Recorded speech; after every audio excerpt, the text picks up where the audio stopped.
Hello and welcome back to the channel. LC here, back with another triangle strategy guide for you guys.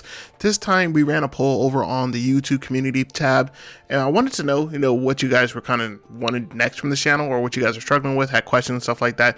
And by far the one that won out was everybody wanted a unit promotion guide. And that's something that I've seen kind of a fair amount as well in the YouTube comments, is some type of guidance about which units to promote, how you can get your units looking like this from this, and as well as getting all your weapon skills and stuff like that, what to prioritize, how to get the resources, how to get the medals, everything like that. This is a comprehensive guide for this. Now I know you guys have looked at that timestamp and like, yo, hour and a half, this guy think I got all day for this. I have left timestamps for every single character, so you can kind of skip around to the ones that matter to you.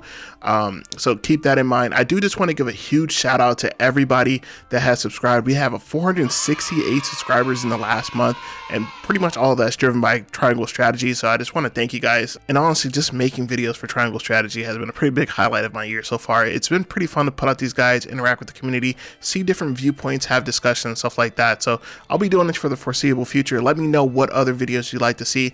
As usual, guys, make sure you like, comment, subscribe, hit me in Discord. Feel free to join our Discord for Triangle Strategy content. And without further ado, let's dive into the full unit promotion guide. Okay, so let's start this thing off by talking about the actual medals, because that's a question that's actually come up a fair amount on the YouTube comments. There's been at least over a dozen of them at this point, asking where you get the medals, where's a good place to farm them and everything like that. For anybody that's not aware, you actually get the medals from Archibald in the encampment. So the Medal of Bravery allows you to promote from Recruit to Veteran, and then the Medal of Valor from Veteran to Elite. So the ones that you want to focus on first is going to be Medal of Bravery. Just a quick FYI, any unit that you get is going to come automatically promoted at Veteran, which is good. That means you only need about 8 of these Medal of Braveries. You only need it for the initial crew. That's it. So once you have all of them promoted, you kind of never need these ever again. But a quick FYI, they are pretty good to sell. If you do find yourself with a few kudos, you can sell these for like 5K a pop. So that's pretty good as well. So keep that in mind if you're harder for cash or anything like that. I did use that kind of late game for some of my resource farming. So where you get these, they're normally exquisite spoils from really hard opponents, like any boss types or anything like that. So there's a lot of boss fights that you have, like chapters 1 through 10. Anybody that's just not a normal NPC, right? Just not a normal fodder based character. People like Telior, any of the Hyzant people, if you KO them, they normally drop a medal. So the medals are the gold shining bags. Those are the drops for medals.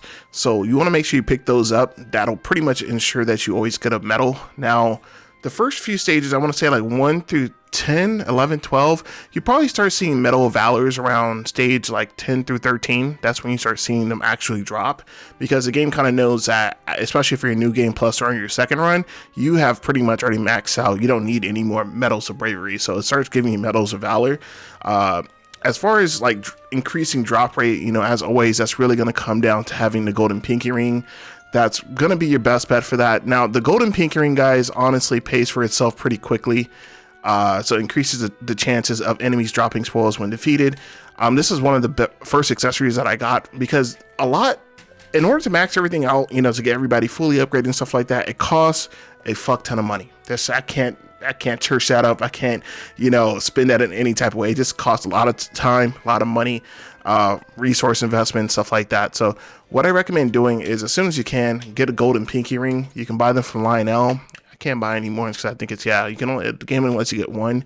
It's about $10,000 if I'm not mistaken. Once you have that, then I would recommend putting that on somebody, whoever is going to be KOing people. Like I put it on a few of my mages, or anybody that really interacts with like the really hard hitting characters like Travis and stuff like that, Telior, anybody that is going to be a boss type character in game.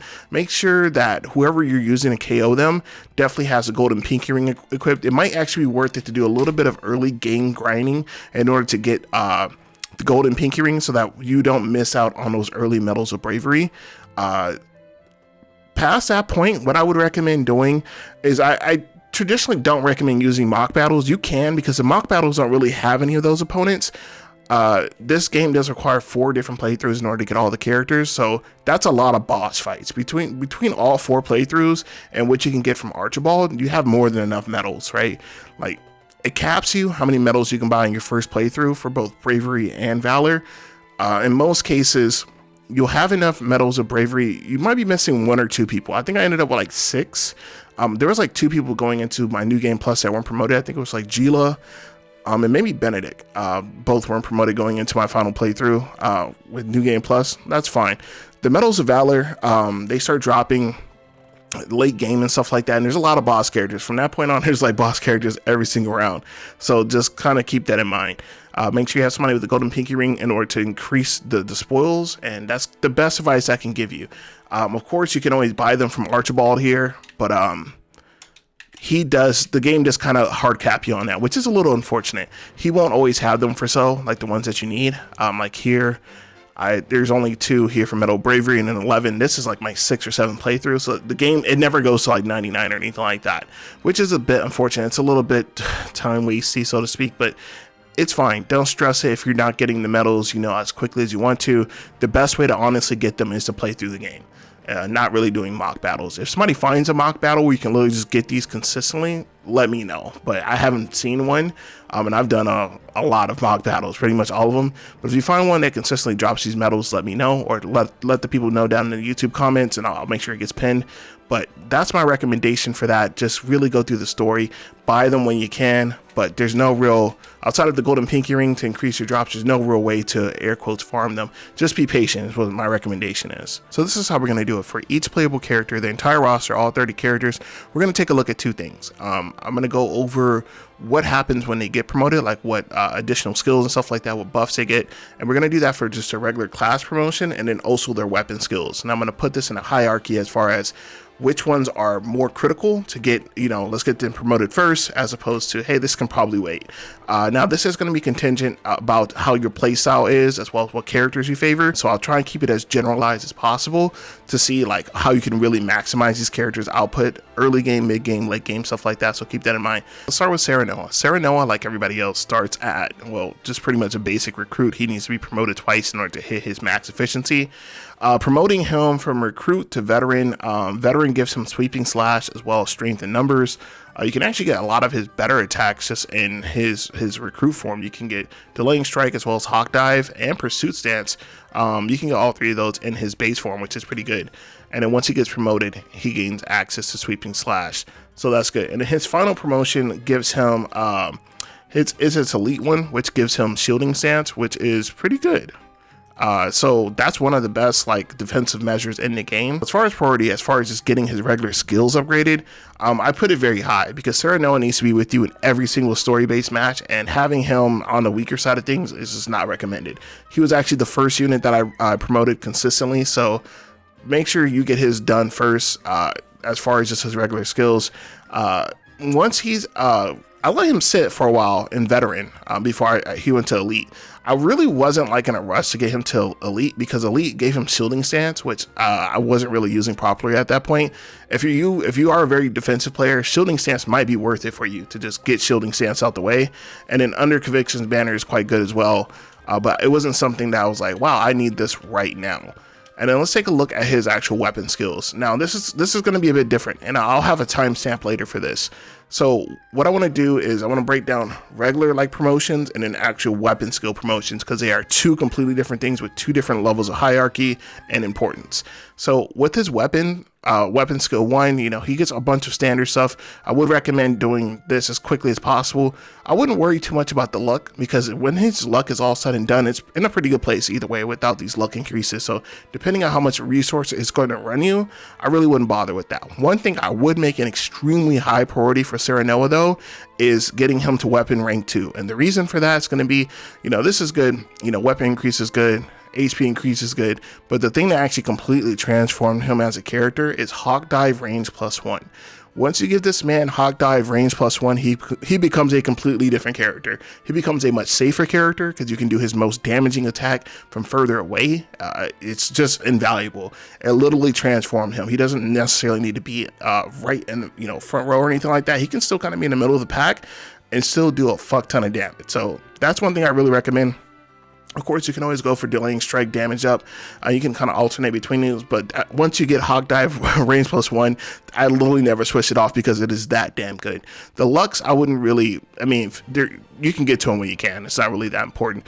I would recommend doing the damage first, the HP first, obviously the defense and magic and stuff like that. But the big one for him is definitely Hawk Dive range +1. That needs to be a priority. So as far as weapon ranks, I would actually recommend leveling him up first, so that whatever you need to do to get a Hawk Dive range +1, because it just transforms him as a character. As far as level 3 is fine. He gets route and recover, he gets additional damage and stuff like that, and then TP and stuff like that. I would kind of wait. I'd put that on like mid-level, because his damage is going to go up and everything like that, and he does get route and recovery, but none of these are game changing, right? His ultimate's not game changing. Under Conviction Banner, it's just, I put it at mid-level. So going from first tier to second tier, very high, very high priority. And then second and third, I would say mid. And as far as his general promotions, do his first promotion as soon as you can, because he's going to be with you in every battle. And then from there, I mean, I wouldn't necessarily rush to get him to elite. I think he was actually like my 4th elite character. I'm pretty sure I have Frederica elite, Erador elite. Definitely Anna was like one of my first promotions for everything. So he actually waited a while to get to elite, and it didn't really affect me. So okay, so moving on to Roland. Now, Roland, like the first 6-7 characters, he's going to start at recruit as well. For just his standard promotions, switching from recruit over to veteran, veteran's going to give him access to pushback and flash to still. Both are really ridiculously good skills and makes him a completely different character. And the fact that you have to defend Roland in a lot of these damn chapters, especially earlier chapters like 1 through 10, I would make it a pretty high priority. And spoiler alert, if you did end up using the route where you had to like defend him and everything like that, if you gave Roland up where you don't really use Roland, you could probably put him on like lower end of the spectrum as far as importance. But if you're using him a lot and you chose to protect him, especially if you chose to protect him, have him pretty high priority, I would say, to get promotions. You know, I would have him probably in my top 4 in order to get promoted, like after Serenoa, maybe Anna, Frederica, then him, or even, you know, 2nd or 3rd or something like that. It's pretty important that he makes it to veteran, because once he gets veteran, pushback and flash of steel are just so damn good, especially flash. The flash of steel is just ridiculous attack. It's incredibly good. Pushback is good, you know, especially on any of those like arena based matches. It just makes him a pretty decent character as well. All right, and then taking a look at his weapon skill. So weapon, going from level 1 to level 2 is going to, he already gets fit and fortuitous at level 1, then going to weapon level 2, he gets critical damage up. These are the squares that he has for that. So as far as like hierarchy for his, I really wouldn't put it too high, because he has some stuff here. This is all general stats. All these are general stat based. The things that you probably really want is either rush decrease, because rush is 3 TP, or get that down to double thrust. You could do that as well. I would say it's a high priority to get him to his 2nd tier, and then his 3rd tier is a little, I really wouldn't. It took me a long time to actually max out his 3rd tier, because outside of 4 dragons, I would say get 4 dragons and get his attack, but his luck is still kind of suspect no matter how much you max it out. Even if you give it that +3, I would put that pretty low back burner kind of priority as far as Roland. So going from level 1 to level 2, pretty high priority, just so you can make it to this. These 2 right here, really good. Increased damage dealt by critical hits, as well as decreasing one of these, being able to swap that out. That's really good. And then going from level 2 to level 3, I'd put like mid, actually low priority. If you can manage to get 4 dragons, that's good.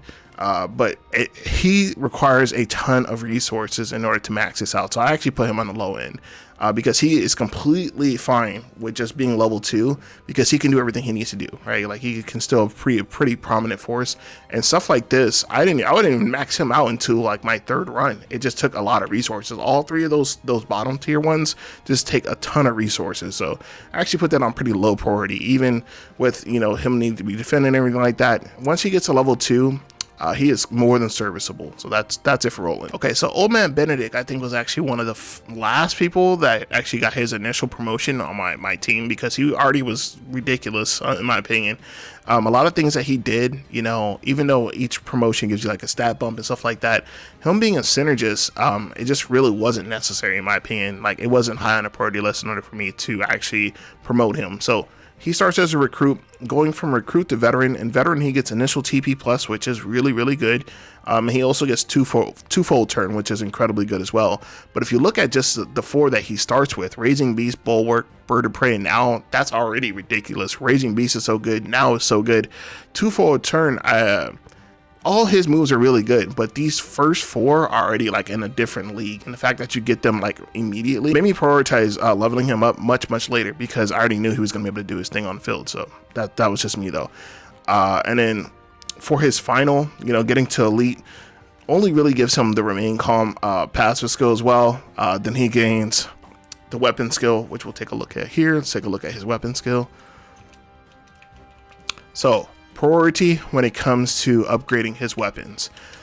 So Benedict's first, pretty much being at level 1, this is all very basic stuff: physical defense, magic defense, strength, stuff like that.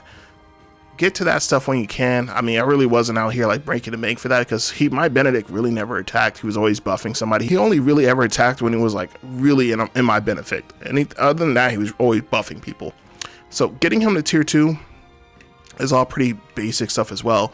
The only real tier 2 thing that I would recommend like really trying to get him to quickly is Raging Beast, because Raging Beast is so good and you use it so, well, I use it so frequently. I've seen a lot of people use it as well. I think it's probably most people's favorite utilization of him.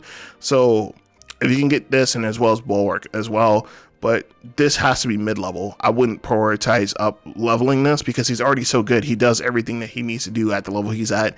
These are kind of nice to haves. Now, going from like when you start leveling people from level 2 to level 3, that's when you want to kind of prioritize this, because what you want is Dragon Shield. Dragon Shield is just completely meta changing, and the fact that he gets TP plus and stuff like that once he gets leveled up for his regular promotion. That in itself makes him a completely different character. So Dragon Shield is what you want out of this. Bird of Prey, that was one of the last things that I actually, when I was working my perfect file, that was one of the last things that I unlocked. Not a priority. Speed is fine. He's already pretty fast, but all of these general buffs, get to them when you can, honestly. The things that you really want out of this is you want to get to Raging Beast leveled up as soon as possible, and you also want to get to Dragon Shield as soon as possible. So from level 1 to level 2, whenever you can get to it. But if you already are at level 2 and you're starting to get promotion medals to get to level 3, I would say put him, he should be kind of high on that list, because you want to get to Dragon Shield. Dragon Shield changes his utility as a character completely.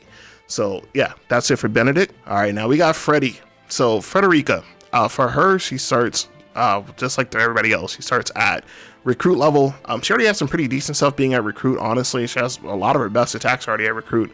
Moving to veteran, she gets access to Fire Eater and Pillars of Fire. Fire Eater is super situational, so unless you're running a very specific comp or build with her, it's not really a must-have. And Pillars of Fire is good depending on if you're trying to just like disrupt the terrain. But neither one of those, in my opinion, were a must-have. They weren't like, oh, I need this right now, this is going to change the entire meta or anything like that. Neither one of them were. Things like Scorch and Blazing Chains are pretty much what you're going to use with her most of the time, so I really wasn't out here trying to do that. And then the last thing that she gets is Magic Ablaze. Increase your magic attack when on attack that's a set ablaze. That's what she gets as her elite promotion, not a priority. So when it comes to Frederica, you can actually, outside of just the stat buffs that she gets, I really didn't prioritize promoting her. I actually did promote her first, but like no, within my top 3. But I didn't know any better. I was like, oh, I use her a lot. But looking back at it now, she didn't need it. Her weapon skill tree is going to be much more important than her actual just promotion tree, so keep that in mind. So if you have other people that you're using more, I would recommend kind of bypassing them to get to before you get to Frederica. Frederica really gets most of her mileage out of her weapon skills. So weapon level 1 is decent stuff. I would really highly prioritize this, because weapon potency 5 is good. Clear Skies damage up is good as well. It's granted you're not using somebody like Ezana. Would highly recommend getting her damage up for this, as well as for her passive skill as well. Both really good. And then when you get to level 2, all 3 of those, yeah, this is probably got to be one of the highest ones for sure. I would put her first. That might change. Definitely extraordinarily high as far as who you need to prioritize to get to weapon rank 2. She's probably damn near first. She gets more weapon damage, of course, but she gets magic up, and she also gets, damage dealt by Scorch or damage dealt by Blazing Chains. Invaluable. That's ridiculous. You need that. And then you also get knockout TP plus, grants 1 TP when you defeat an enemy. I think she's got to be first. That might change. You might hear that change down the road, but that is in everything on that row you need. Like, this is like a very, very high need. You want to get her weapon rank as quickly as possible if you're using her. You probably are. Most people are using Frederica. She's a pretty good character. And then going from level 2 to level 3, we have magic attack at 2, and then Sunfall. Sunfall is really good. It does have a casting time as well, and a magic up. I would say that's like mid-high. Sunfall is good and game changing, but it's, you know, so you already have Scorch, you have Blazing Chains and stuff like that. I would put it like on the higher side, so mid-high, going from level 2 to 3. So from 1 to 2, extraordinarily high as it goes, and then from 2 to 3, mid-high. That's for Frederica, and most people are using Frederica just because she is so incredibly good. So just keep that in mind. All right, now we have Geela. So Geela, recruit like everybody else.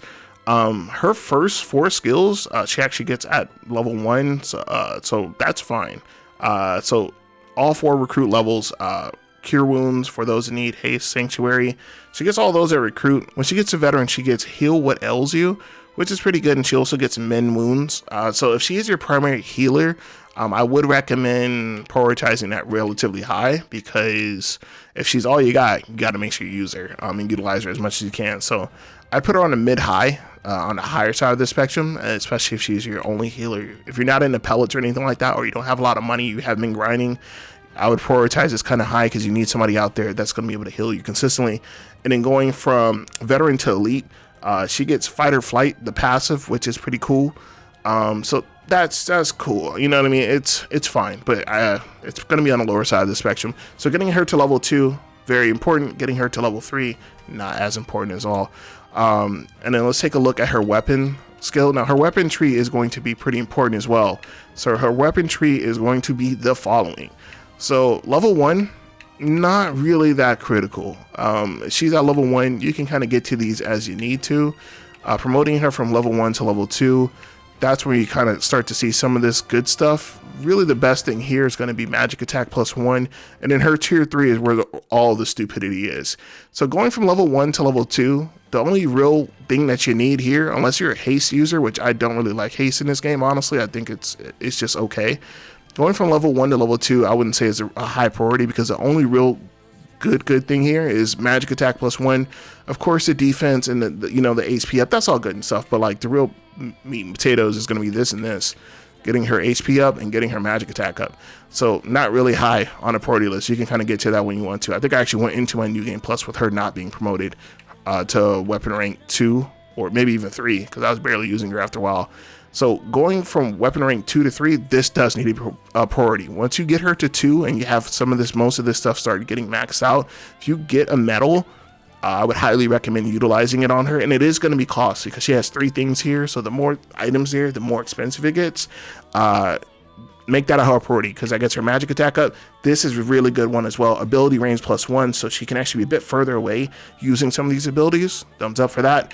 And then Miraculous Light is just game changing. The ability to auto revive any character that falls. What more do you want, honestly? It makes her a completely different character on the field. So keep that in mind for sure. And moving into Miss Lovely Anna, let's take a look at her. So she starts off with a few pretty good, decent things in recruit. In recruit, she has stuff like Act Twice, as well as Throw Poison and everything like that. And she does come with Take Cover in recruit as well, which is good.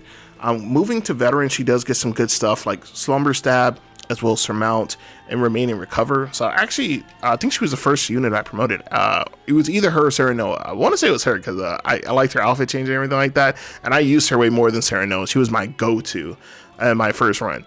So I put her pretty high, depending on how much you use her, how much you like to utilize her and stuff like that. Now this is going to be completely different if you're in something like hard mode. You might not find yourself utilizing Anna so much, because she just has a completely different role. If you're anything in normal, lower difficulty, you probably love her. You probably use her a lot.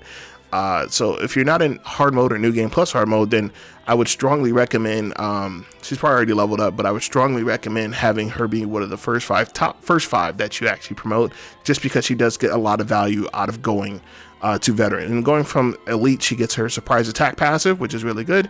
And that's the last thing that she unlocks, which is good. Increases damage when dealt taking cover. So all those things are really good for her.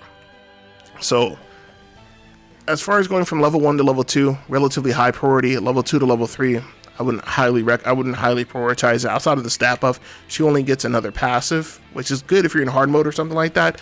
But I really wouldn't be out here utilizing a whole medal for that, especially early game. I couldn't justify that. I couldn't justify doing that, if I'm being honest with you.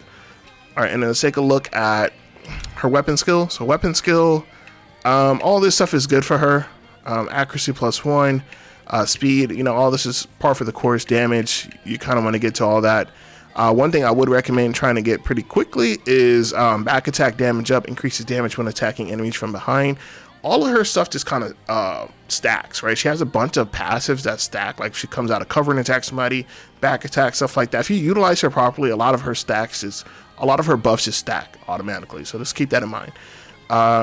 So going from level 1, that's kind of mid importance. Going to level 2, these last two are pretty, this last one is pretty good. And then going to level 3, Deadly Blaze is good, but only if you're really utilizing it correctly. So actually, for when it comes to Anna, if I'm being honest with you guys, I mean, I was an idiot and just kind of maxed all her stuff out because I liked her, and it's pretty easy to max her out as well. She's not nearly as resource or coin intensive as her peers. So I would say mid for this one, going from 1 to 2, and then from 2 to 3, also kind of mid. You're going to get to it pretty quickly, right? I wouldn't put them at super high importance. Back attack damage up if you find yourself doing a lot of back attacks, but a lot of this is just general stat buffs. Getting the speed up is good as well, and then Deadly Blaze, you know, whenever you can get to it. So I'd put her at mid for for pretty much all her weapon trees, honestly. All right, now we have our Hawk Knight Hughette. So Hughette, this is... her routing is pretty interesting because it actually took me a while to actually get everything done for her.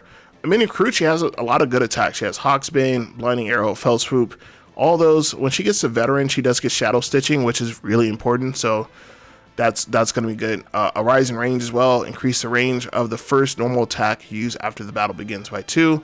And then she also does get Focus. So I'd put her kind of higher on a priority list depending on how much you're using her. If you're doing your first run of this game, I would say it's pretty high because once she gets Shadow Stitching Arrow, she becomes a completely different character. The ability to immobilize characters is really good. She does become a completely different character with that. So I would put that relatively high. And then when she gets to Elite, she gets Sight Set, which is actually pretty good as well.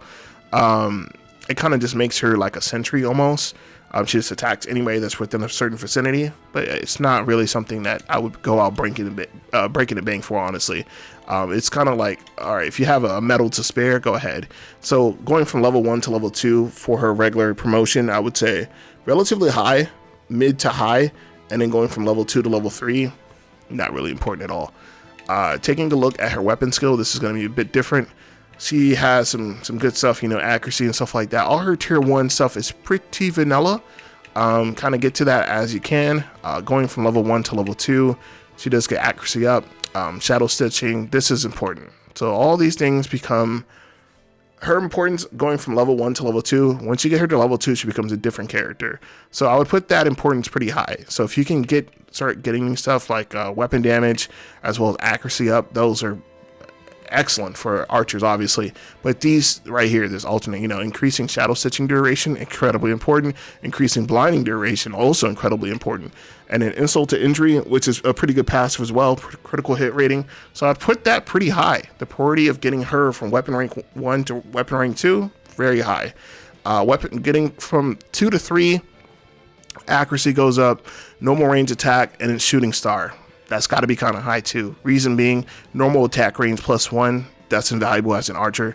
So actually, Hughette actually ends up being pretty important. You want to try, if you're using her, of course, and she's become one of your mains. Because I think a lot of people love Hughette and Anna and Roland and stuff like that in their first playthrough until towards the end, where you see a bit of the drop offs, and your utility of them just has to be much different from that point on. So level 2, very important. Level 3, also very important. If you are dedicated to using these characters, if you are a Hughette main, then yeah, for sure, she does become much different once those kind of things are happening. All right, let's move on to Mr. Bodyguard, Erador. So Erador, his standard promotions, going from recruit, he has a lot of his stuff at recruit, honestly. At veteran, he gets physical counter and on the attack, both really good. Physical counter is more important than people give it credit for, because it does definitely help him shave down opponent. So that's really good. On the attack is pretty good as well, but it depends on how you're using your Erador. If you have your Erador like really attacking a lot, and you stacked up sprint and stuff like that, yeah, that could be pretty important. He wasn't one. He was one of the like mid to late ones that I actually ended up promoting, just because I started to understand how to use them midway through my first run. So it's up to you. I would put that at like mid-level. You know, none of these things are necessarily game-changing unless you're using a very aggressive Erador. The stuff he starts with at Recruit is more than sufficient. You have stuff like Provoke, you have Ramfo and stuff like that. And then Desperate Defense that he gets at Elite. So going from level 2 to level 3, very high importance for Erador, because Erador is the best defensive unit in this game, and Desperate Defense makes him that tank that becomes problematic for the entire opponent. So Desperate Defense, so level 2 to level 3, so from Veteran to Elite, very high importance, I would say, just because it transforms him completely as a character. So just keep that in mind. And then his weapon skill, let's take a look at that. His weapon tree, Tier 1 is pretty basic vanilla stuff. Get to this when you can. Obviously, your focus want to be on his defense because that's what he's there for. Physical damage up, follow-up damage, that's entirely up to you. Going from level 1 to level 2, not a priority. Get to it when you can, I would say. I wouldn't like be out here grinding to do it. You can, you know, if you're going to grind for it, I would say get his physical defense all the way up, because the rest of this stuff is fine. You know, it's not going to change the entire roadmap for him. However, going from level 2 to level 3, that's a different story. This has got to be one of your higher priorities. Gets his physical defense up by 3, provoke reduced by TP by 1. That is huge for him. So you definitely you want to prioritize that. And then King Shield, one of the best weapon skills in the game, that transforms this character completely. The single-handedly makes him a B tier to like an A or S at least probably A to S. So going from weapon rank 2 to weapon rank 3, extremely high priority. One of the highest ones that I could probably put a number 2. So make sure you have that lined out for old Erador there, Mr. Bodyguard. Now we are moving on to everyone's favorite hunter, Rudolph. So Rudolph starts off with some basic stuff. He does come in as a recruit, so you do have to actually level him as well. So recruit, he has stuff like Thrill of the Hunt. Moving on to Veteran, he gets Slumber Shot as well as Those Who Wait. So one's a passive, and Slumber Shot, actually, I can probably count on one hand the amount of times I actually use Slumber Shot, because Straight Shot is so much better. It's like a crazy damage dealer. Like, what's the damage on that? The Straight Shot is 331 damage, which is incredibly high in this game. So if they were in range for that, I ended up using that more often than not. This does have a bit better range, but the damage potential on Straight Shot is just incredible. So I ended up using that more. I mean, it depends on what your playstyle is. If you like putting people to sleep, ailments, that might be your thing. And then going to Elite, he does get Staggering Arrow. I don't like Staggering Arrow, and I don't like Rain of Arrows. I didn't like either one of those attacks from him. They're too weak, in my opinion. And when it comes to archers, I need them to put somebody down. Like, he's good. He's like Hughette. He's like a different version of Hughette.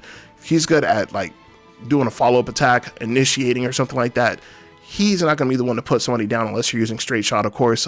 You are going to need to pair him with somebody in order to take somebody down. So it depends on how much you value those things. But as far as going from level 1 to level 2, I would say mid-tier importance. Going from level 2 to level 3, also mid-tier importance. However, that could change depending on how you use him. If you use him for a lot of crowd control and you need Staggering Arrow, and then you also, his weapon skill and stuff like that, you could prioritize that differently. But I would have mid for both of them for his promotion priority, so to speak. And taking a look at his weapon skill, all this is pretty vanilla. Accuracy up, get that as soon as you can. That's one thing I will call out, because this man's accuracy just seems to be dreadful. I don't know what it is. Speed up is good. I would say prioritize his accuracy and his damage, his strength, and then Rain of Arrows. So all of this is kind of mid. Actually, one of the best things on here is accuracy +1. It's a shame they only gave him 1. Critical rating is always good, but I never really got too much criticals from my Rudolph, I'm being honest with you. So mid on both. As far as priority, going from 1 to 2, mid, 2 to 3, also mid. This ain't game changing. It's not going to change the character or how you use him, in my opinion, at all. So keep that in mind. All right, now moving on to Mr. Freeze Corentin. So Corentin, he actually has most of his good stuff in Recruit. He has Blessing of Ice, Icy Breath, Frosty Feathers, and Wall of Ice. They actually gave this man Wall of Ice in Recruit. That's nuts. So most of his go-to stuff, you actually have that in recruit. Going over to veteran, you get Icy Tomb and Shield of Ice. Shield of Ice is situational depending on how you use it. Icy Tomb is also pretty good as well. I found I use those much less than something. I just love Icy Breath as well as Frosty Feathers and Wall of Ice, so I use those way more than anything else. So again, it's going to be contingent on how you play this character. If you play him more defensive and you like having like Wall of Ice up and stuff like that, Shield of Ice and stuff like that, that's fine. But the real important thing here is to get him to elite. Once he gets TP on ice, and of course if you have some type of strategy that keeps him on ice at all times, this man becomes a different character. So going from level 1 to 2, I would say do that whenever you can. But definitely once he's at level 2, make it a priority to get this man up to elite. If you can get him to elite, then that TP on ice makes him a different character, because he does not need to keep stopping and stuff like that. He doesn't need a TP battery. He can literally just do his thing. There's a lot of good combinations. In my previous video, we talked about Corentin and Giovanna and how they work well together. Of course, you can use ice stones and stuff like that, but I would honestly prioritize that quite highly. As far as his weapon rank, let's take a look. So weapon rank, we have pretty standard affair here. He does get ice resistance, which is kind of situational. All this stuff is vanilla, we know, right? Going to level 2, magic attack +1 is pretty important. Icy breath. So going from level 1 to level 2 needs to be a priority, because he gets magic attack up as well as icy breath damage up. So very good. Keep that in mind. Depending on which one you're using, Frosty Feathers is really good, and it also silences mages or everybody. So just keep that in mind. So going from level 1 to level 2, make that mid. Now that's got to be at least high priority. If you are using Corentin, you're dedicated to him, make that high priority. Going from level 2 to 3, he does kind of, these are just kind of like expected, like X Factor type stuff. He gets additional magic. He also gets Glacial Moon. Glacial Moon is game changing because it allows him to be on ice at all times. It has such a wide spread of AoE.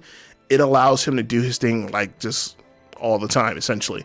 But it does cost quite a bit of TP. You're not going to necessarily be pulling this off round 1 unless you utilize some type of TP battery. But once you get it, you know, it's pretty good. So from 1 to 2, a high priority. From 2 to 3, mid to high priority. If you're a Corentin main, you want to get him maxed out as soon as possible, because he becomes a completely different character. Okay, moving on to Julio. So Julio is a pretty good character. He's actually grown on me quite a bit. He does start off at veteran, so you don't have to worry about that first level or anything like that. At veteran, he has pretty much everything that you have here. The only thing he doesn't have at veteran is in Erador, which is pretty good. Gift all your TP to an ally. You could do that, but he normally doesn't have that much TP, honestly, because I'm using Finish Them or Not on My Watch a lot. It's gonna be a Moment of Truth a lot, so he normally doesn't have too much TP, or if he just ends up with a lot of TP, Inheritor is pretty good. As far as prioritizing it, I really wouldn't prioritize it too heavily, just being honest with you. I don't think it's something that's like worth the medal. I think he was like last 3 or 4 characters I actually put to elite, because it didn't do enough. It didn't change him. His game plan didn't radically change or evolve based off being promoted at all. So if you're using him more like offensively, that could definitely change for sure. Now his weapon skills, that's a little bit different. Level 1, all pretty vanilla. Level 2 actually is all pretty vanilla. And level 3 is also all pretty vanilla, except for Intimidation. Intimidation is a decent weapon skill. Check out the weapon skill video that we did for that. It's okay. But the fact that he kind of has just a bunch of like actual buffs, I think is good. Like he's one of the ones that has like every single tile is a buff. Moment of Truth decreased by 1 is also good. So depending on how much you utilize that one attack, this could potentially make getting him to tier 2 a relatively high, you know, that's a high level of importance for you. If not, then I would probably put both of these at mid. Get to them when you can. Obviously prioritize stuff like HP, weapon attack, depending if you're having him attack. I never had my Julio attack, but he is a decent attacker. I want to clarify one thing actually. Just because I don't personally use any character in a certain way doesn't mean that they can be used in that way. Like somebody said, hey, you know, I think you're under like utilizing Julio and his attack. I'm like, I probably am, because I found that the way I have my team structured is that his only reason for existence was to give TP to the stronger character. Not to say that he's a weak character, it's just that's how it's utilizing him. And there's different ways, you know, whatever floats your boat and stuff like that. So this is just what I see out of the character. And just having all these buffs does pretty well for him, but I wouldn't be out here breaking the bank for them, and I really wouldn't be out here like, you know, trying to grind to get this. This is kind of like when you can get to it, if I'm just being honest with you. Julio is just one of the last characters I actually ended up maxing out. So let's take a look at Milo. So Milo, she has most of her stuff available in veteran before she gets to elite. The only thing she actually gets in elite is going to be Stardust, which is pretty situational in my opinion. Chance to paralyze all enemies within range for 2 turns. That never really had a good hit percentage for me. There was a few times where it was like 80, but most of the time it was like 30, 40, 50, maybe 60 once. Depends on the enemies that you're up against. It just never really had a good ratio for me. The things I use with her more than anything is Heartstealer. If I had 3P, you can just kind of guarantee that I'm going to wait that one more turn to get Power of Love. I would not even be risking Stardust unless it was a do or die situation. Paralysis is completely stupid in this game, but unless it was a do or die situation, I 100% am waiting for that Power of Love the next match. So I wouldn't break the bank for this. She does get stat increases. Every character gets stat increases when they get promoted, so that's fine. If that's worth it for you, sure, feel free to do that. If it gives them like additional movement or something like that, feel free to do that. But as far as just standard promotion from tier 2 to tier 3, wouldn't prioritize it that important, honestly. Now, her weapon tree, I think, is going to spell quite a different story for sure. So that's what we have from Milo's weapon tree, all right? So she has standard stuff all in the first range. I would recommend trying to get her speed up because she becomes pretty good. Speed and evasion I would focus on first, as well as, depending on which one of these two you use, I use Green Mist a fair amount because it does decent damage and it almost guarantees poison. It almost guarantees poison like 90% of the time, I want to say. And then Blue Knight, if you use that, feel free. So speed's going to be her first thing, and then evasion, and then Green Mist. So going from tier 1 to tier 2, I put that like on mid-high because she gets access to, you know, if you have all that maxed out, she's going to be a pretty decent character. And then going from tier 2, once she is at tier 2, one of your strongest, highest priorities needs to be to get her from tier 2 to tier 3. Because when she gets this right here, it's over. She becomes an S tier character. The moment she gets Power of Love, she just digivolves into a Charizard essentially. She's just completely insane at that point. And then also Heartstealer success rate up is good. And the fact that she only has 2 level 3s means it's good to get both of these, easier to get both of these. So incredibly high importance, probably like top 3 importance if you already have her at level 2. Once you get her to level 2, that would be one of the first medals that I spend on, is going to be to get her to level 3 because she becomes a different character for sure. All right, now I think what we're going to do is we're going to take a look at one of our young healers, Cordelia here. Now Cordelia, going from veteran to elite, she gets self-sacrifice at elite, decrease your HP by 50%. I think I've only used that attack like 2 or 3 times, and that was just in testing. There really is no reason to be using that. If somebody's in like proximity for that, I would normally just heal them, or just use Healing Region or something like that, or use a Quietus card if it was that desperate of a situation. I would just use a Quietus card or something like that. I never really. It's not something. It seems slightly redundant. I mean, I understand why it's there, but it's fine. And then Above and Beyond, her weapon skill is quite different as well. Now, Above and Beyond, I think, is definitely one of the better weapon skills in this game. Top 10 for sure, I would say. So all of her stuff's pretty vanilla. Vanilla stat increases here. This, when she gets to tier 2, she starts getting different stories painted here. Elude TP -1 if you're using Elude a lot, but she should never be in a range of fire where she's getting attacked a lot. Regen duration is what I like to go for. Having regen on somebody is good. Physical defense is good as well. So going from tier 1 to tier 2, mid-level of importance, not going to be the end of the world if you don't get some of this stuff. Probably the best thing here is going to be regen duration, honestly.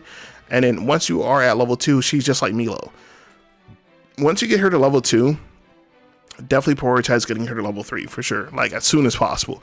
She gets ability range +1 as well as Above and Beyond. Incredibly good assets to level 3, so try and get those as quickly as you can. I think it's pretty. I can't think there's anything more important if you're using this character to get her to level 3 once you're already at level 2. If you're just kind of like using every now and again, level 1 to level 2, get to it when you can, but once she is at level 2, and if you've committed to using her, definitely get her to level 3 as ASAP, as soon as you can. All right, now let's move on to The boss. I like how this man's job is just boss, big boss. That's just hilarious. So my man starts off at veteran, and then getting to elite, he gets trial by fire, which is nothing to write home about. Increase your strength when on a square that is blaze. Check out the previous stream as well as the previous video where we went over the any type of like passive skills and stuff like that. We did a whole segment on that. It's not worth it, FYI. Spoiler alert. TLDR, it wasn't worth it. So trying to get him promoted just to get that, wouldn't recommend it. He gets a cooler outfit. I mean, that's cool. And then his weapon tree is going to be a little bit of a different situation as well. His weapon tree is pretty interesting, actually. I thought that some of the things that they try to go for with him was pretty cool. So he gets some standard affair, level 1, you know, everybody's standard stat increase. Getting to level 2, he does get mug damage up. I don't really use mug, so I elected for backward toss TP1. That's his strongest attack. Outside of his weapon skill, so having that reduced by 1 was really good. So depending on how much you use Travis, that could be mid or high. If you're using him, that's your guy, that's your tank. Definitely, I would highly prioritize trying to get that backward toss TP -1 because that's going to be really good for you. And then once it gets to tier 3, damage up as well. Fire resistance type 3 is totally situational, and then heavy smash is decent as well. This is one of those things, and because he has 3 of them, it's more and more expensive. Would not prioritize getting his ranked up from level 1, level 2 to level 3. It's one of those, whenever you get to it, you get to it, or unless you want to sit there and just do a whole grind session, that's one of those I would just let kind of happen organically, because it's nothing there is game changing. Nothing there is like gonna alter the flow of battle so much that I need this right now. I didn't find it to be. I could be wrong about that though. All right, now moving on to Trish. So Trish, pretty much, she has most of her stuff as well. The only thing that she gets at elite is no honor. Passive skill increases the likelihood of stealing items from enemies afflicted with status ailments. Stealing in this game is pretty sus. The things that you get are spices, maybe some pellets, nothing of value. It's a passive skill, so it's fine, but it's just nothing. You know, all the rest of this stuff is much better. Flaming arrow, bullseye, stuff like that. The stuff she starts with is good. So as far as promoting her to elite, I wouldn't prioritize, honestly.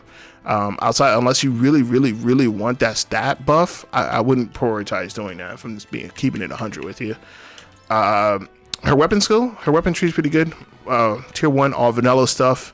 Tier 2, the spoils thing is situational. Leap is also situational. She has really good movement, by the way. Trish has some of the best movement in the game. Her luck over here is pretty good, 1, 2, and 3. So here we go. So going from tier 1 to tier 2, I couldn't say I would prioritize that too much. That's kind of when you get to it. You know, you can get this just traditionally just through like regular. If you just involve her in story events, you can get all this stuff. Going from tier 2 to tier 3 is a different thing for sure.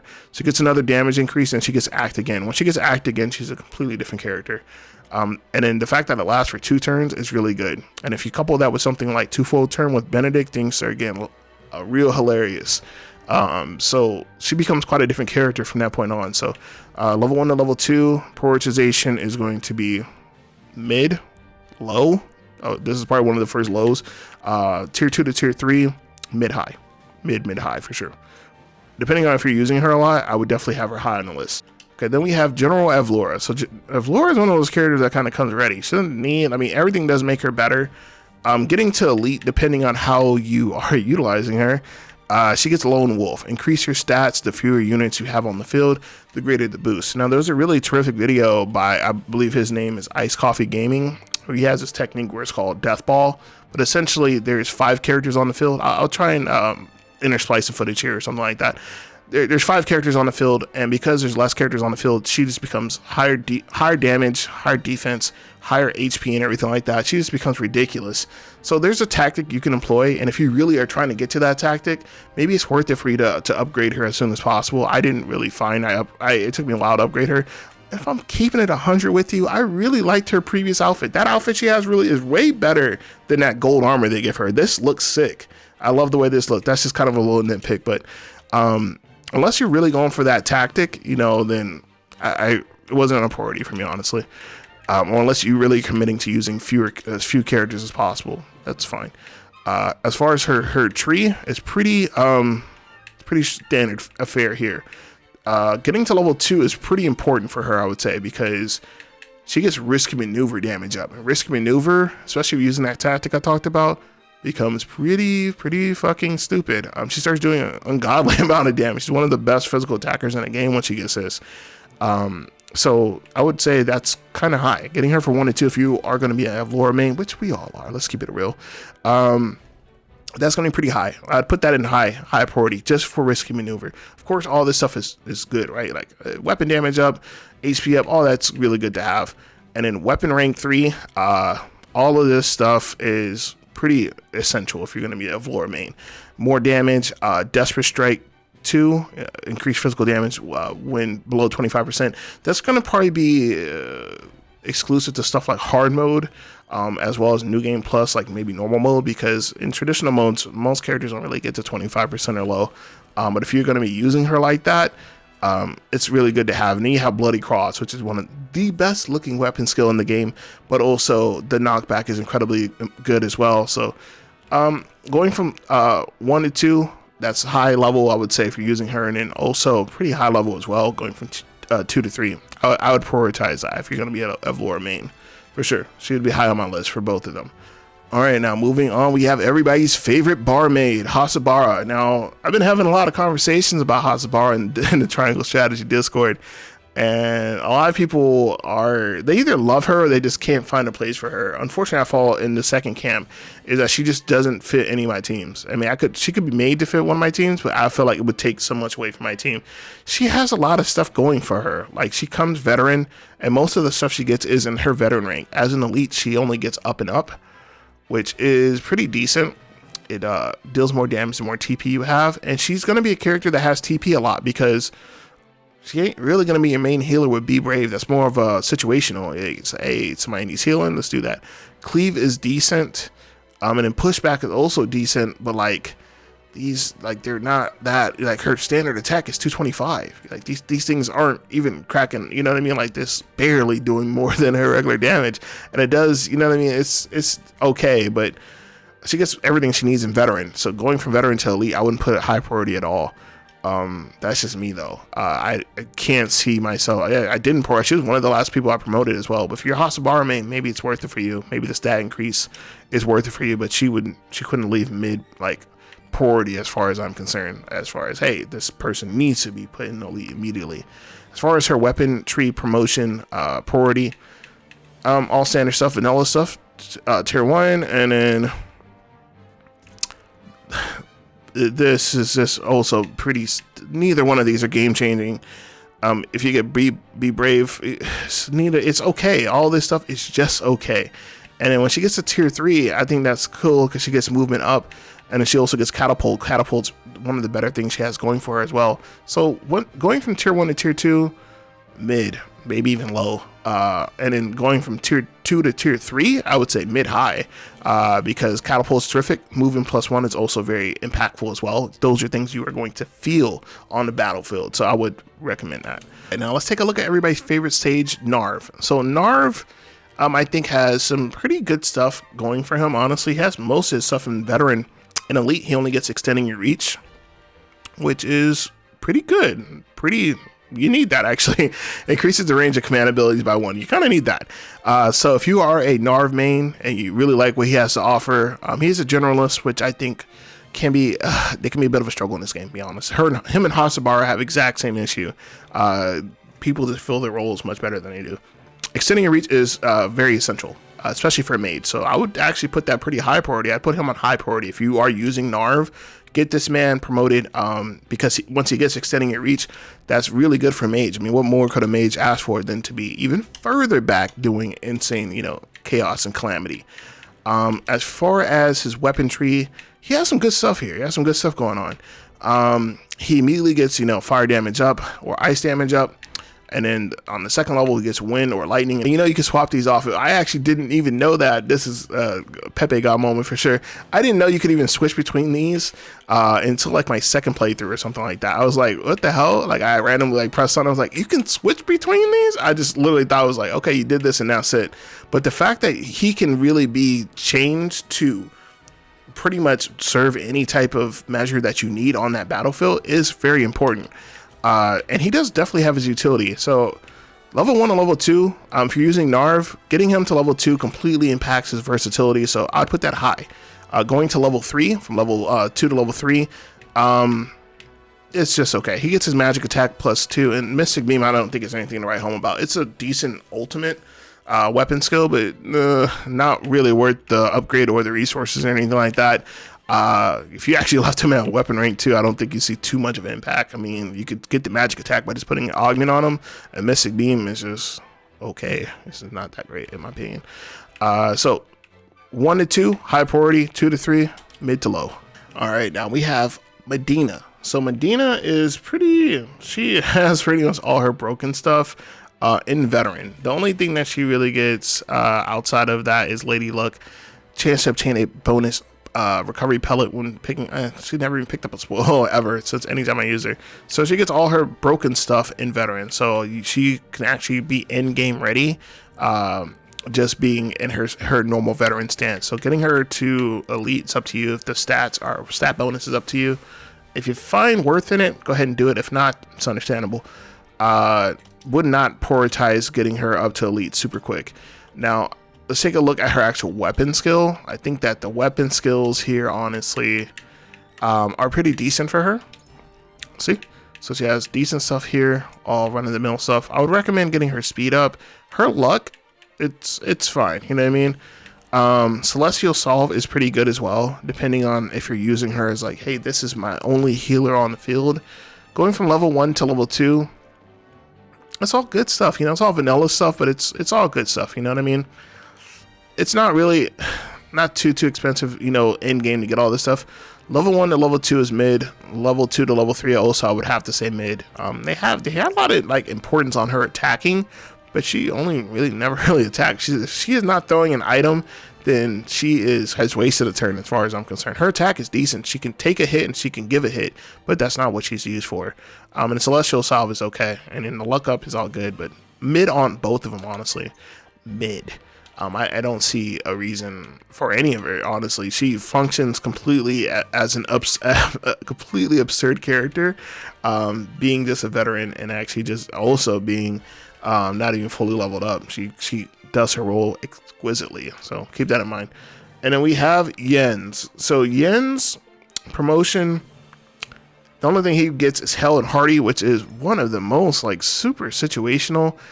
Increases your movement for 1 turn at max HP. That just seems like they ran out of ideas, honestly. Not a priority at all to upgrade that, for me and honest with you. Not gonna be a priority. And then taking a look at his weapon skills, this is a little bit of a different story because he gets some essential stuff here. Some of the stuff that he gets, I really wouldn't worry about his attack because it becomes laughable. Even fully maxed out in hard mode in New Game Plus, he's still hitting like a pillow. Increased jump by 1 is good. Increased movement, that's good as well. But the thing that you really want here, the thing that really juices this man up is Spring Trap -1. Do whatever, if you are a Yen's main and you are dedicated to that, which, you know, I think he's a really good character. I think he's one of the best in the game. Do whatever you need to do to get to Spring Trap -1 because he becomes a completely different character. He can almost put down traps every single round. If you're doing it right, he could put down traps every single round. And that is just, for a character like that, what more can you ask? And then going from level 2 to level 3, not a priority. Weapon damage is fine, but again, it's at the end, when it's all said and done, it's laughable. Slumber Strike duration, he shouldn't be doing Slumber Strike, he should be doing traps 24/7. If you have Yen's attacking constantly, you just bring a different character because you're not utilizing him for what he needs to be utilized for, or what his strength is, rather. You can play these characters any way you want to, but playing them to their strengths, you know, it just works in an obvious affinity with everybody else when you play them to their strength. And an automatic turret is meant kind of just for lulz, honestly. Like it's yeah, sure, put a turret out there, but not a priority. I mean, the turret gets blown up in like 1 attack, and then, you know, it's just not worth it. I would rather have 4 traps and have a turret there for maybe 2 turns or something like that. So level 1 to level 2, extremely high priority. Level 2 to level 3, whenever you get to it. I would say actually low. I'd put that as another low because it's just it doesn't matter. It actually just doesn't matter in that situation. Now we have Maxwell. So Maxwell is another character that actually has pretty much everything he needs in veteran. The only thing he gets, well, let me take that back. He gets his dumbest thing in his kit, which is revive. He gets that as elite, and that completely changes his character from the ground up. It lets him be more risky. You can actually put him in like really dicey situations because, oh, what's going to do, die? And he dies, he comes right back. What does it matter? So pretty high. I would actually put that pretty high on a porty list. He'd probably be like top 5 in my opinion as far as importance, because he becomes a different character once he has revive. So I can't think of any other way to say that. He just becomes a completely different character once he gets promoted there. So keep that in mind. And then taking a look at his weapon skills priority there, we have standard affair here. This is good. I would say do what you can to get to level 2 because all this stuff is good. Then he has triple thrust, -1, as well as weakness damage. That's kind of situational. That's really good against cavalry, of course, because he is a spear. He's going to do more damage. So on like those end game stages where like it's nothing but planes and they send like cavalry, like just a boatload of cavalry at you, getting weakness damage up is really good. Triple thrust -1 is good. High jump is incredibly good as well, but it's an ultimate, so you need a fair amount of TP for that. So from 1 to 2, very, very important. I would say like high level because triple thrust, his biggest damage dealer, you can reduce that by 1, so that's good. 2 to 3, mid. High jump is good, but it's not game changing. His kit exists as it is without high jump. It's a good AoE, it's decent, but it's not going to be like, I got high jump now and I just crush my enemies every single time. It's not like that. So keep that in mind. All right, old man Archie. So Archie pretty much has everything again that he needs. The only thing he gets at elite is a swift end, which is pretty good actually. Chance to instantly kill an enemy when their HP is at 50% or below. This actually triggers a lot. You know what I mean? Like it says, a chance, but that chance is kind of high in my opinion. That chance happens more often than you're thinking. So I would say, yeah, a swift end, worth it. If you're using Archibald a lot, I would make it a priority to get him promoted. I'd make it like a mid-high priority, probably high, honestly, because it triggers a lot. That can actually help you weed out a lot of the fodder on the field, if I'm being honest. And then let's take a look at his weapon skill now. His weapon tree is pretty interesting because he has like stuff here that just really like amp up this old man. Like he has accuracy up, he has speed up, raging winds, that's super situational. So what you really want out of him is his tier 2 stuff. He gets more damage, he gets his accuracy up again, his movement up, which is a bad situation. In most cases, movement is pretty bad to start with, and then he gets critical damage up. So going from tier 1 to tier 2, I would actually put high emphasis on this if you're your Archibald main, because that critical damage up that's his thing. He's a critical archer, you know what I mean? That's his entire gimmick. So having that juiced up, having that gassed up is a good look. And then of course his accuracy as well. And then moving to tier 3, place extremely high importance on that. The reason being normal attack range +1. This man's range becomes absurd. Once he gets this, he can almost hit, it feels like he can hit almost everywhere on the map. And if you have that, if you put him in a situation where he has like a pretty good view of the map, he can almost attack like every single turn. It says for normal attacks, so it's not anything like his specials or anything like that. So keep that in mind. But I would say make that pretty high. So actually, if you're using Archibald a lot, you want high for the 2nd tier for critical damage up, and then for the 3rd tier, high as well, just for normal attack range. His ultimate's okay, but yeah, I would invest what it takes for Archibald, honestly, because Archibald is only really bad if you position him wrong. Other than that, the man does a lot of damage. He's a critical monster. It's just, yeah, he has all the stuff he needs. I put him at like A tier. He does struggle a little bit more in like hard mode and New Game Plus, but in normal mode or anything lower than that, he's just ridiculous. And then moving on to the Bloody Shield Flanagan. So Flanagan pretty much has everything. Going into his elite form, he gets Safe Haven, automatically recover a little HP at the start of your turn. Not exactly game breaking. It's okay. The man's normally going to be stationary anyway. But all the stupid stuff he has, like Fortify, Shielding Stance, all that stuff, he gets all that, just being in his normal state. Now, his weapon tree is very, very curious because I was kind of hot and cold on this. Some of the stuff I was like, this is really good. And some of this is I was like, you really need this? So tier 1, of course, vanilla stuff, we all know. Now, going into tier 2, this is pretty interesting. We have aerial assault -1. That's normally his main means of attacking in most cases. Iron stance grants immunity to being knocked back. That's good stuff. If you're using Flanagan, those are both very good things. I'd put that at like mid-high, honestly. If you're using Flanagan, both those things can definitely help him as a character. Now, Rampart is incredibly good. Rampart, I think, elevates this man out the slums. It takes Flanagan from, talk of being bottom 5 character in the game to somewhere around B tier or even A tier if you're using him like extremely optimally.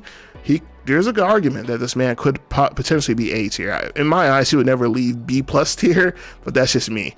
I didn't got smoked too many times trying to utilize this man, but then again, I probably was not utilizing him to the best of his abilities. When it comes to these characters, I always tend to blame myself first, because a character is a character, you know what I mean? So if they are dying a lot or something like that, it has to do with your utilization of the character. I try and always think about that first before I get to like really like shitting on a character. So when it comes to Flanagan, it kind of has reeled me back a bit. So going to tier 1 and 2, I would say mid-high. It's pretty important. Iron Stance is decent, as well as Aerial Assault. And then Rampart is incredibly important. Rampart makes this man a completely different character. Probably on the same level as Geela and Cordelia. It completely makes him a different character. So, yeah, Rampart, I would say, good. Mid-high for this. And then once he's already here, if you are Flanagan main, this is your man. I would put very high importance on getting Rampart. So, going from 2 to 3, very high importance. Right now we have Ezana. Now Ezana pretty much has everything except for Rite of Luck, and Rite of Luck I don't think is that great. It is universal, so it does affect everybody, but there's no real reason I would be using that as opposed to Rite of Rain. It's gonna be Rite of Lightning, or yeah, Rite of Rain, one of those two. If the conditions haven't already been changed, I'll be trying to get that off.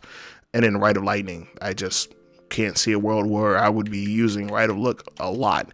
I use it when she's just like so far back and she's not going to catch up, just to have her do something, honestly.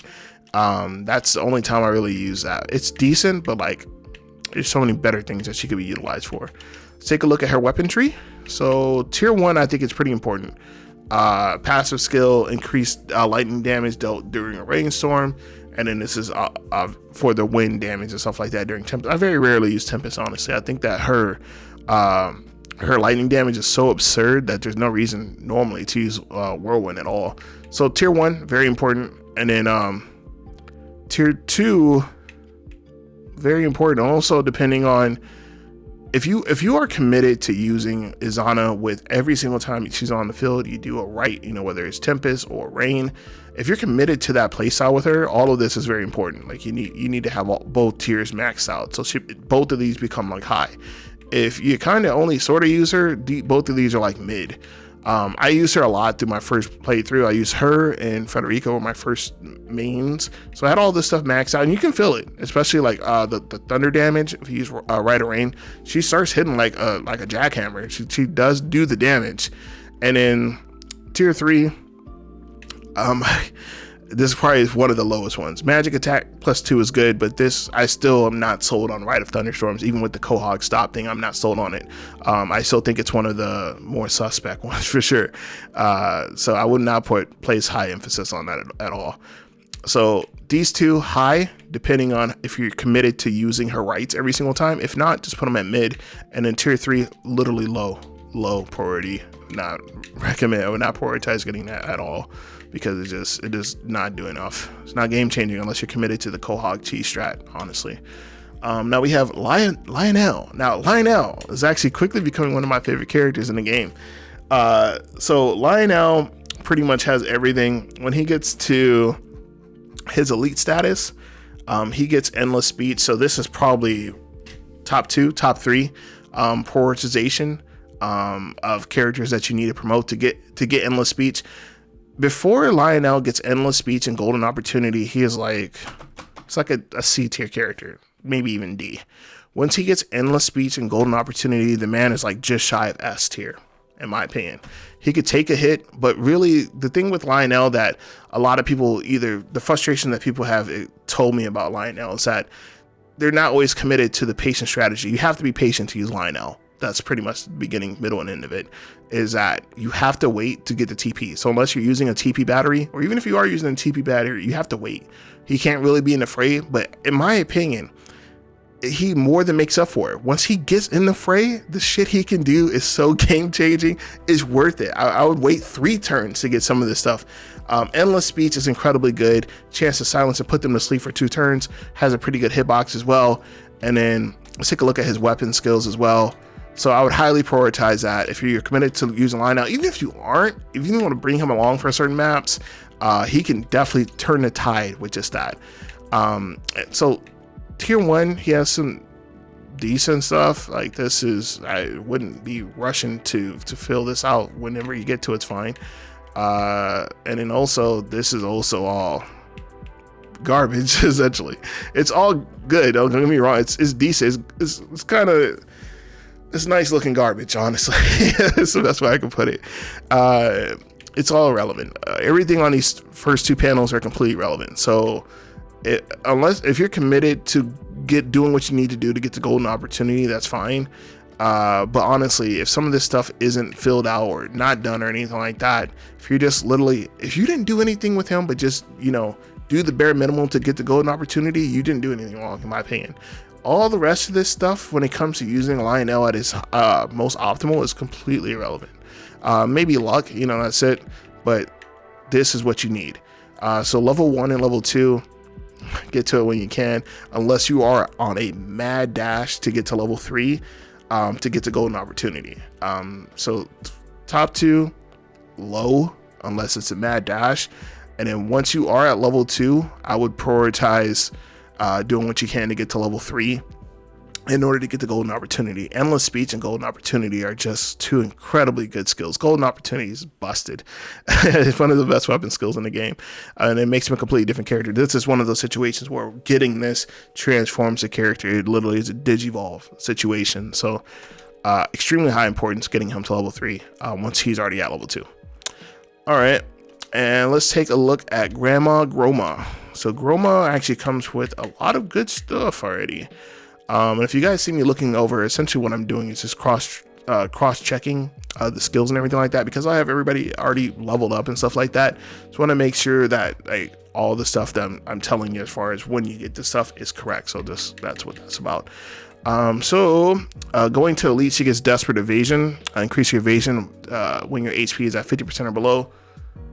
It's okay. I still don't find her evasion to be that great. Now I'll stand on this. Like, she gets hit more often than Anna or Milo, consistently. And she's the one that can't take it more than them seemingly, because they can get out pretty quick. Like Anna can take cover. Milo's next turn, she can moon jump the fuck out of there. Groma kind of can't get away most times, so her evasion needs to be strong. It's decent. It's better than nothing. But as far as a whole promotion, I wouldn't prioritize it. I don't, in my opinion, it's not game changing enough in order to warrant an instant promotion. Oh, I have a medal here. I wanted to give it to Groma. She was one of the last units I promoted. Now, her weapon tree, tier 1 stuff, pretty vanilla. Tier 2 stuff, it's pretty okay. It's all good. I mean, evasion up, it's good. Speed up is good. These are all pretty good. So I put both of these at mid. Level 1 is good. Level 2 is mid. I'm not going to be racing, to fill some of this stuff out. And then level 3 is pretty vanilla as well. Skyward Fist is good, but very situational. It's the definition of situational. So unless you found yourself utilizing it consistently in a very, very dominant manner, I wouldn't race to get it. Weapon damage is good as well. So I put like mid, low actually. Filling this first row out is fine, and then this is decent. Damage up is good, and then follow-up attack is good. That's again situational. You have to be in a follow-up attack situation, and then so yeah, mid, low. I wouldn't be racing to fill out her weapon tree. Honestly, her tier 3 stuff, it's not game changing enough in my opinion. I don't think it is. I'm open to being wrong about that. If somebody has found some utility for her that's like, oh, get her promoted quickly because she can do X, Y, and Z, I'm open to hearing it.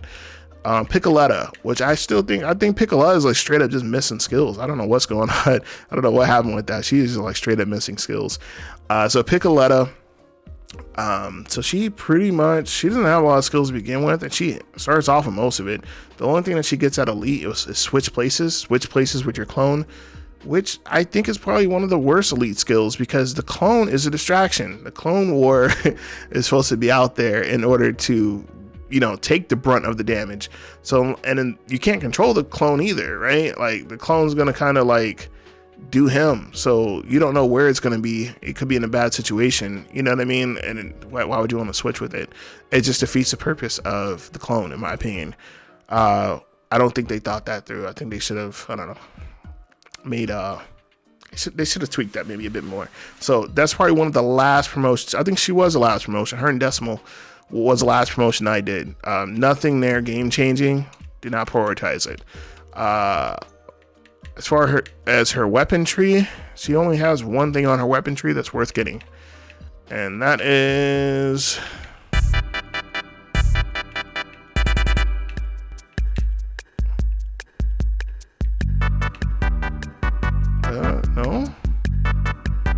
No. Oh, that's probably one of the things that she's missing. I really was wishing she had something in her weapon tree, like to reduce decoy costs. I think that's her biggest issue, that decoy just costs too much. Everything here is like low. Nothing here is beyond a low. Damage, she doesn't do damage. Her accurate evasion is fine. She shouldn't be anywhere where she needs to be hit. Copycat is okay. Situational, you know what I mean? You have to have a boss. You can actually copycat stuff from like Erador. I heard like really like in game stuff. So it's situational. It doesn't turn her into a different character though. You know what I mean? Like all of this is low. There's nothing here that's game changing. This is just all kind of get to it when you can. She's not doing a lot of damage. I don't know why they had such an emphasis on her damage. She doesn't do a lot of damage. Yeah, get to it when you can. I'd put lows for all that. Okay, on to the robot, the wheelbarrow that can. So this automaton, excuse me. He gets target height plus 5 plus rather, deal non-elemental damage to all enemies within range who are 5 more. Actually, I would. So the thing with him is the more options you have with Decimal, the better. So I actually would make this kind of, if you're a Decimal believer, you know, there's a lot of people that are like DM me like on Discord or like drop the YouTube comment about like, you are wrong about Decimal. I think that he is so much better than you give him credit, and I've come around to that. You know, I've used him more in hard mode. I've used him more in New Game Plus and a lot of the mock battles. I think he definitely isn't like one of the worst characters in the game. He's like a solid B, I think. But the more options that he has in order to affect damage for like enemies and stuff like that, because he has such a wide radius, I think it's good. I would highly prioritize getting 5 plus as soon as you can. If you're committed to using Decimal, of course, it's not a waste of promotion at all. And then his weapon skill target, let's take a look at his actual full weapon tree, because he has some interesting stuff here because the way it's laid out, see here, all this stuff, level 1 is vanilla, but when you get to level 2, you know, all this stuff goes up. So ace the level 1 stuff when you can. I would actually prioritize getting him to level 2 as soon as you can. So I would actually burn, as soon as you get him, if you have one, try and burn a weapon rank on him to get him promoted. Buy the resource you need to, and then get him promoted as soon as you can. Because these 3 right here, increasing his damage, makes him really good, you know, as far as like ability to like do consistent damage out there to a wide number of enemies. That's invaluable at hard mode. So prioritize getting him to level 2. I put that at high priority, and then level 3 high priority as well, and there's only one of them, so I would highly prioritize that for young Decimal. So high for both. If you're using Decimal, high for both, because these 3 and then this one, all very good. All very good. That is game changing. You will feel the effects of that. Maybe not on every single round, but when it works, and you will definitely feel it. And let's take a look at the god Quahaug. So Quahaug has all his stupidity right out the box. The only thing that he doesn't have is remain and recover, which is fine. If you're just not. My Quahaug pretty much use a move every single turn, so I didn't really get too much value out of this. But in the event that your Quahaug doesn't have any TP, which would be that'd be a grave sin, remaining recover is all good. You know what I mean? It's good. So prioritization, I wouldn't be running to promote him. He's completely busted right out the box. You don't need to do anything for that. And then taking a look at his weapon tree, we have vanilla stuff, you know, going for 1, and then number 2 is where it starts getting a little pretty good. Depends on how much you use time compression. I like using time compression. Like, a lot of people have written it off because the rest of his skills are so much more dominant, but sometimes I like to have him do some damage. So depends on how much you want to use that. So I'd say low, mid-low for this, and then his weapon skill reverse space time is just insane. It is busted. So I would prioritize getting to that. Once you have him at level 2, prioritize getting that done. All his level 3 stuff is good. Movement 1, jump 1, reverse space time, speed up +3. It's all good. It's all good stuff. But it's expensive, man. This man gonna hurt your wallet. Like, all 4 of these and more. Like, once you get to the last one, definitely do reverse space time first. Get that one done, and then do the rest of these things. But man, he's gonna hurt your pockets, man. Trying to get him fully maxed out. So prioritize reverse space time for sure. And then to cap us all off, we are going to have Giovanna. So actually, I love her sprite in this game for some reason. I like the way her sprite looks. I don't really like her Avi here. It's okay, but her sprite is one of the best ones in the game, I think. So Giovanna starts off with pretty much all this. What she gets going to elite is her best attack, in my opinion, which is Jello Barrage. So there's a tactic with her and Corentin that I've like spoken about in the previous video, and you need Jello Barrage in order for it to work. So for me personally, I would say make it an extreme priority to get Jello Barrage, because without that, Ivy Beam is a pretty decent attack. Splash, you have to create the conditions for that. And Scorched Earth, you really want her standing on fire. And you know, there's just so few matches that actually have molten lava or stuff like that. So pretty much a lot of these conditions you can't necessarily create outside of Scorched Earth. I mean, but she's standing on fire, so it depends on what that means to you. You know what I mean? If you want to give her Fire Eater, that's fine, but it's just, that's too situational for me. Jello Barrage just works best because Corentin they are just made for each other. So I would highly prioritize that if you're going to be a Giovanna main. If not, then you know, it's whatever floats your boat. That's just me though. You know, maybe you've found another way to use her that I haven't discovered yet, and I'm open to that. Let me know down in the YouTube comments. But let's take a look at her weapon tree. So prioritization on her weapon tree. Level 1 stuff's all decent. Get to it when you can. Level 2 stuff is also all decent. Get to you when. Rock Toss range is good. That's normally the one you're gonna be using more often. Not Rock. I would do the range actually before the damage up, but I wouldn't be racing to get this stuff. Like, I wouldn't be like, oh, let's max this all out. Going from level 1 to level 2, that's like a low priority, honestly. Level 3, I think, is pretty good because Gaia's Roar is pretty excellent for a weapon skill, in my opinion.